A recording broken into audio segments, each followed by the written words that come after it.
જિલ્લાના કૃષિ વિજ્ઞાન કેન્દ્ર વ્યારા ખાતે પીએમ કિસાન યોજના અંતર્ગત ખેડૂત શિબિર અને પ્રધાનમંત્રીના લાઈવ વેબકાસ્ટિંગનો કાર્યક્રમ યોજાયો હતો। જિલ્લામાંથી 232 થી વધુ ખેડૂત ભાઈ બહેનો ઉપસ્થિત રહ્યા હતા। શિબિર દરમિયાન સરકારની કલ્યાણકારી કૃષિ યોજનાઓ અંગે માર્ગદર્શન આપવામાં આવ્યું તેમજ વૈજ્ઞાનિક ખેતી, પ્રાકૃતિક ખેતી અને રોગ જીવાત નિયંત્રણ અંગે મહત્વની માહિતી ખેડૂતોને આપવામાં આવી હતી। તાપી જિલ્લા સ્થિત કૃષિ વિજ્ઞાન કેન્દ્ર ખાતે પીએમ કિસાન યોજના અંતર્ગત ખેડૂત શિબિર અને પ્રધાનમંત્રીનો લાઈવ વેબકાસ્ટિંગ કાર્યક્રમનું આયોજન કરવામાં આવ્યું હતું। સદર કાર્યક્રમમાં અધ્યક્ષ કારોબારી સમિતિ જિલ્લા પંચાયત તાપી, સભ્ય પ્રદેશ કારોબારી સમિતિ ગુજરાત, જિલ્લા ખેતી અધિકારી, પ્રોજેક્ટ ડાયરેક્ટર આત્મા તાપી અને તાપી જિલ્લાના કુલ 232 ખેડૂત ભાઈ બહેનોએ ઉત્સાહભેર ભાગ લીધો હતો।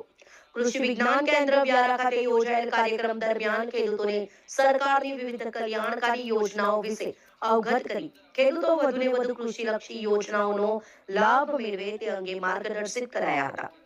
કૃષિ વૈજ્ઞાનિક દ્વારા શિયાળુ પાકોની વૈજ્ઞાનિક ખેતી તથા પ્રાકૃતિક ખેતીમાં રોગ જીવાત વ્યવસ્થાપન અંગે જરૂરી માર્ગદર્શન આપવામાં આવ્યું હતું। સાથે પ્રાકૃતિક ખેત પેદાશોના વેચાણ, વ્યવસ્થાપન અને ખેતી ખર્ચ ઘટાડવા અંગે વિસ્તૃત માર્ગદર્શન આ વેળાએ આપવામાં આવ્યું હતું। આશરે 200 થી વધુ ખેડૂતોએ પીએમ નો લાઈવ કાર્યક્રમ નિહાળ્યો હતો।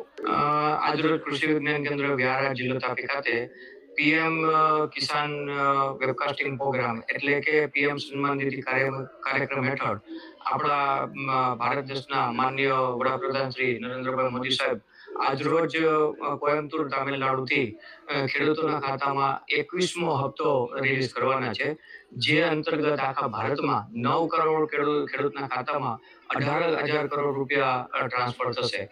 આ કાર્યક્રમ અંતર્ગત અમારા કૃષિ વિજ્ઞાન કેન્દ્ર વ્યારા જિલ્લો તાપી ખાતે તાપી જિલ્લાના 200 થી વધારે ખેડૂતોને અમે આમંત્રિત કરેલા હતા અને આ પ્રોગ્રામ નિહાળેલો હતો।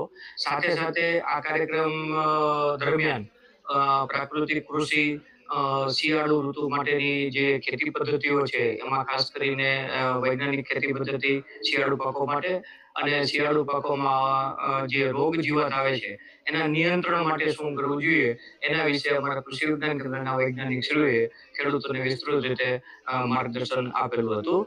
વૈજ્ઞાનિક ખેતી અને પ્રાકૃતિક ખેતીના ફાયદા, ખેતી ખર્ચમાં ઘટાડો અને બજાર વ્યવસ્થાપન જેવા મુદ્દાઓ પર વિસ્તૃત માર્ગદર્શન મળતા ખેડૂતોમાં ખાસ ઉત્સાહ જોવા મળ્યો।